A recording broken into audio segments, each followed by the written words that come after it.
Imagine o momento final, o último suspiro, a iminência da morte. O que passaria pela sua mente? Para a maioria, seria o medo, a súplica, a lembrança de um amor. Mas para um homem, um dos mais frios assassinos da história, a morte era a promessa de um prazer final, macabro e insuperável. Peter Kürten, o vampiro de Düsseldorf, estava prestes a ser guilhotinado. E sua última pergunta, a última frase que ecoou na câmara de execução, foi um arrepio na espinha da humanidade. Depois que minha cabeça for cortada, serei capaz de ouvir, pelo menos por um momento, o som do meu próprio sangue jorrando do meu pescoço? Esse seria o prazer final para acabar com todos os prazeres. Você acha que sabe o que é um serial killer? Acha que eles são gênios do mal, com QI de superdotados, sempre à espreita nas sombras? Prepare-se, porque o que você está prestes a descobrir é que a verdade por trás da mente de um assassino em série é muito mais bizarra, perturbadora e honestamente muito mais aterrorizante do que qualquer filme de terror já te fez acreditar. Nos próximos minutos, vamos desmantelar os maiores mitos que a cultura pop nos vendeu. Você vai entender por que a famosa tríade de McDonald, aquela que liga crueldade animal e piromania a futuros assassinos, é na verdade um indicador falho, e qual é o verdadeiro trauma que molda esses monstros. Você vai conhecer a história de Dorothea Puente, a vovó assassina que enterrava seus inquilinos no jardim de sua casa de aparência inofensiva, e vai se arrepiar com o nível de planejamento de Israel Keyes, o predador que viajava o país com kits de assassinato pré-enterrados, desafiando todas as regras de perfil criminal que conhecemos. E claro, voltaremos ao fim. As últimas palavras que esses demônios sussurraram antes de encontrar seu destino. Palavras que variam entre a frieza de Ted Bundy, a blasfêmia de John Wayne Gacy e a promessa macabra de Peter Kürten. Este não é apenas um vídeo sobre crimes, é uma imersão na escuridão da mente humana. Se você tem medo do que pode encontrar, é melhor parar agora. Mas se a sua curiosidade é maior que o seu medo, continue, porque a caçada começou. O primeiro e mais persistente mito é o do serial killer superinteligente. Pense em Hannibal Lecter, um psiquiatra brilhante, refinado, um mestre da manipulação. A ficção nos convenceu de que o assassino em série é um gênio intelectual, um adversário à altura dos melhores detetives. A realidade, no entanto, é decepcionante e, paradoxalmente, mais assustadora. Estudos mostram que a maioria dos serial killers tem um QI médio ou até abaixo da média. A inteligência que eles demonstram não é de um gênio, mas sim de um predador astuto. Eles são mestres em manipulação social, em ler as fraquezas das vítimas e em se camuflar na vida cotidiana.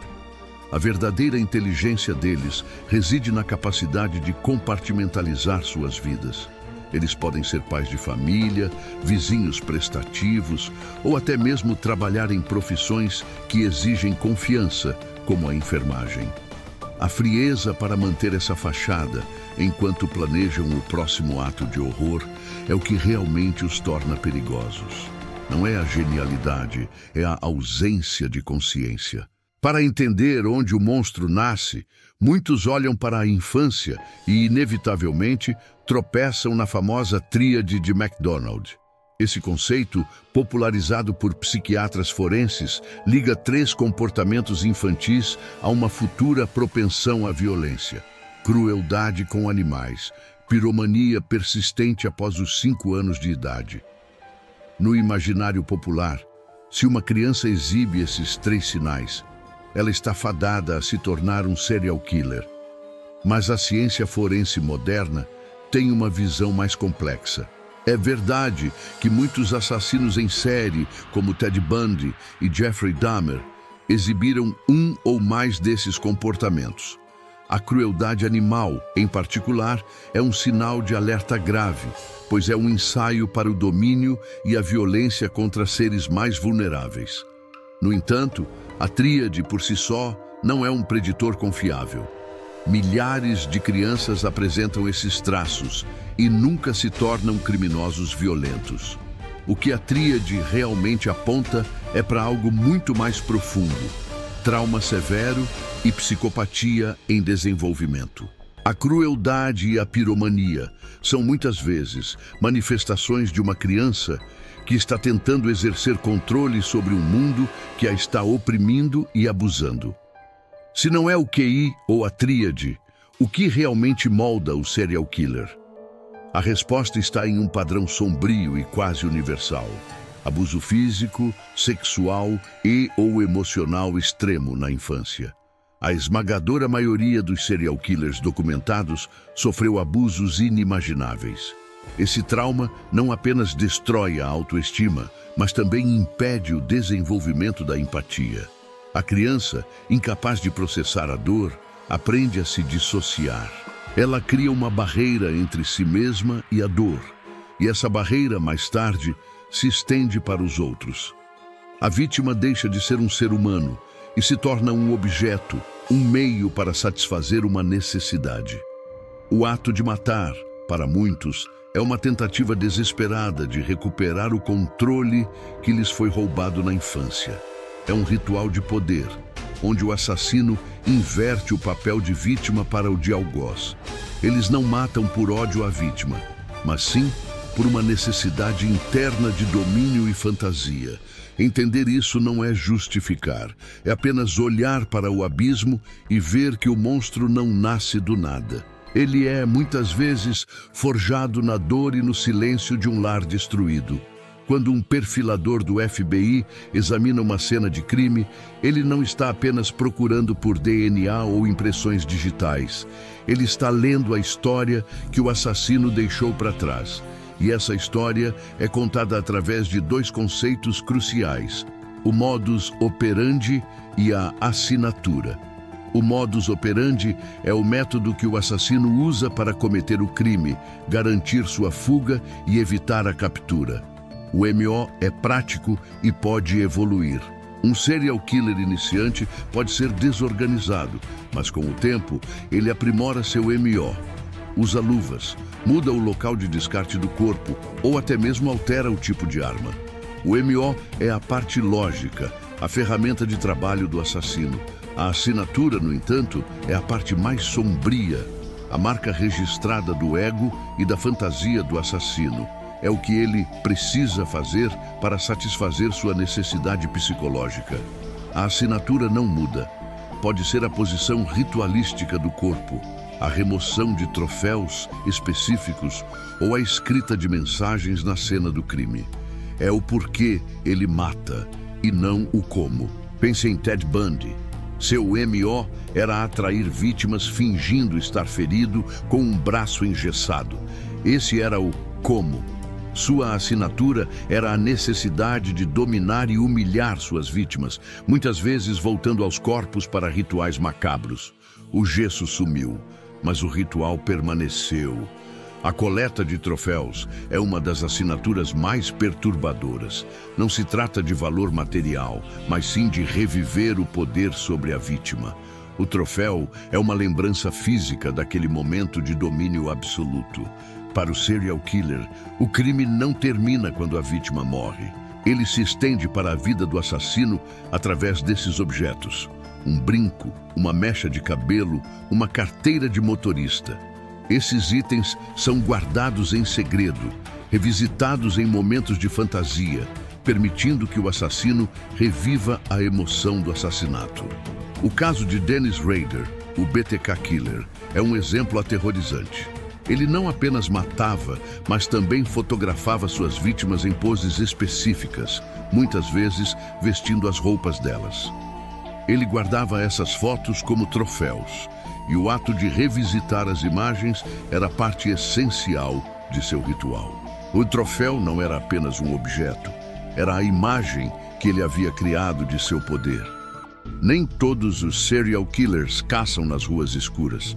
Alguns se escondem à vista em locais onde a confiança é absoluta: hospitais, lares de idosos, creches. Eles são os anjos da morte. O que torna esses casos tão aterrorizantes é a vulnerabilidade das vítimas e a impossibilidade de suspeita.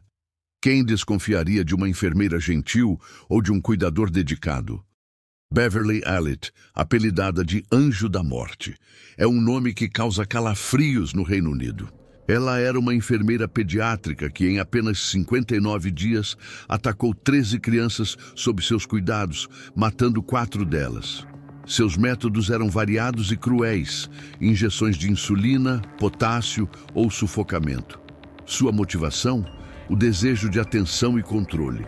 Ela se tornava a heroína que descobria a crise e a consoladora da família após a morte.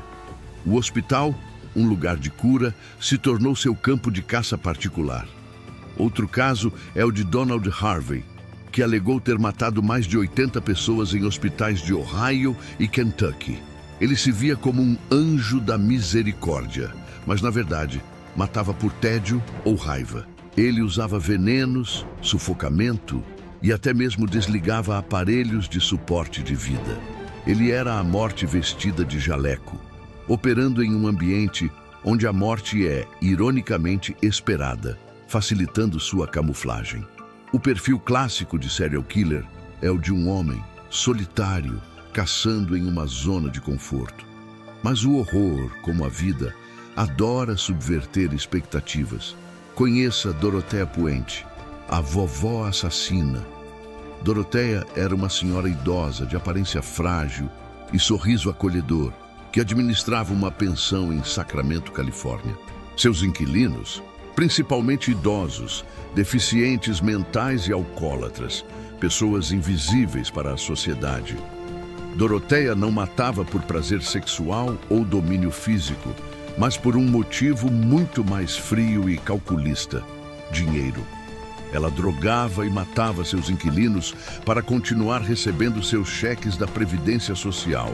E onde ela escondia os corpos? No jardim de sua casa. A descoberta foi chocante. 7 corpos foram exumados de seu quintal, enterrados sob flores e vegetais. Ela era a personificação do mal disfarçado de bondade, uma predadora que se alimentava da confiança e da invisibilidade dos mais vulneráveis. Seu caso prova que o monstro pode ter o rosto de uma avó gentil. Se você perguntar a um perfilador qual é o tipo de serial killer mais aterrorizante, ele pode citar Israel Keyes. Keyes não tinha um tipo de vítima, não tinha uma zona de caça e não tinha um MO fixo. Ele era um predador oportunista que operava como um fantasma. Keyes viajava pelos Estados Unidos a trabalho e, em locais remotos, ele enterrava kits de assassinato, baldes contendo armas, dinheiro, cordas e suprimentos. Meses ou até anos depois, ele voltava, desenterrava o kit e cometia um assassinato aleatório em uma cidade onde nunca havia estado antes e onde nunca mais voltaria. Isso quebrou todas as regras de perfil criminal. Como rastrear um assassino que não tem um padrão geográfico, que não tem um tipo de vítima, que não tem um MO consistente? Keyes era o terror da aleatoriedade, o assassino que poderia estar em qualquer lugar, a qualquer momento. Ele confessou ter matado pelo menos 11 pessoas, mas a polícia acredita que o número seja muito maior. Seu suicídio na prisão levou consigo a verdade sobre a extensão total de seus crimes, deixando um rastro de mistério e horror que assombra o FBI até hoje. A maioria dos casos que ouvimos vem do Ocidente, mas o mal não conhece fronteiras. Na Índia, Devendra Sharma, apelidado de Anjo Negro, provou que a crueldade pode se disfarçar até mesmo sob o título de doutor. Sharma era um médico que se tornou um serial killer, matando taxistas para roubar seus carros e vendê-los. Ele confessou mais de 100 assassinatos, tornando-se um dos maiores serial killers do mundo. Seu método era simples e eficaz. Ele contratava o táxi, matava o motorista e se livrava do corpo em canais cheios de crocodilos ou em rios. O que é mais chocante em Sharma é a frieza do seu cálculo. Ele não matava por impulso ou fantasia. mas como parte de um esquema de roubo de carros. A vida humana era apenas um obstáculo a ser removido para a obtenção de lucro. É o horror da banalidade do mal, levado ao extremo. O momento da execução é o último palco do serial killer. É a hora em que a fachada cai, ou se solidifica para sempre. As últimas palavras são um vislumbre final na alma perturbada, que está prestes a deixar este mundo. Ted Bundy, o carismático estudante de direito que se tornou um assassino brutal, manteve sua frieza até o fim. Na cadeira elétrica, ele não fez grandes discursos. Ele apenas sussurrou: "Eu gostaria de mandar meu amor para minha família e amigos." Essa frase, aparentemente normal e até sentimental, é o terror em sua forma mais pura. Não há remorso, não há confissão, apenas a manutenção da fachada de homem normal até o último segundo. Ele morreu como viveu, um mestre da manipulação. John Wayne Gacy, o palhaço assassino, que estuprou e matou 33 jovens, era a personificação da depravação. Ele usava sua imagem de palhaço pogo para atrair crianças e se esconder à vista. Suas últimas palavras foram um desafio, um ato final de desprezo pela justiça e pela humanidade. "Beijem a minha bunda, vocês nunca me verão de novo." Um final vulgar e desafiador para uma vida de horror. Aileen Wuornos, uma das poucas serial killers mulheres que alegou ter matado em autodefesa, teve um final mais bizarro e quase religioso. Antes de ser executada, ela disse: "Eu só queria dizer que estou navegando com o Senhor e eu vou estar de volta." Uma promessa macabra de retorno, um final que mistura loucura, desafio e uma crença distorcida na imortalidade. E voltamos a Peter Kürten, o homem que abriu este pesadelo. Sua última pergunta sobre o som do próprio sangue jorrando não é apenas uma curiosidade mórbida. É a essência do serial killer, a busca incessante por um prazer extremo e proibido. O serial killer não mata apesar do medo, mas por causa dele. O terror da vítima é o seu combustível. E no momento de sua própria morte, Kürten buscava o último arrepio, o último domínio, mesmo que fosse sobre seu próprio corpo. Desvendamos os mitos, olhamos para a infância, examinamos os rituais e ouvimos as últimas palavras. O que aprendemos é que o serial killer não é um monstro de filme, mas sim uma falha complexa e assustadora na engenharia humana. Eles não são gênios, mas predadores astutos. Eles não nascem do nada, mas são forjados no trauma e no abuso. Eles não caçam apenas nas sombras, mas podem estar ao seu lado, no hospital, na pensão ou até mesmo no carro ao lado. A verdade é que a mente humana é capaz de uma escuridão que desafia a compreensão. E a curiosidade sobre esses monstros não é mórbida, é uma necessidade. É a nossa tentativa de entender o que nos separa deles e o que nos protege da escuridão, que, como disse o especialista, pode estar à espreita em qualquer um de nós. O abismo olhou para você. E agora você não pode mais desver. Se você conseguiu chegar até aqui, é porque a curiosidade é mais forte que o medo, mas a escuridão não acaba aqui. Para continuarmos a desvendar os segredos mais sombrios da mente humana, deixe seu like no vídeo.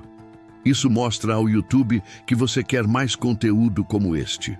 Comente abaixo qual caso de serial killer mais te chocou e inscreva-se no canal para não perder a próxima imersão no terror real. Até a próxima!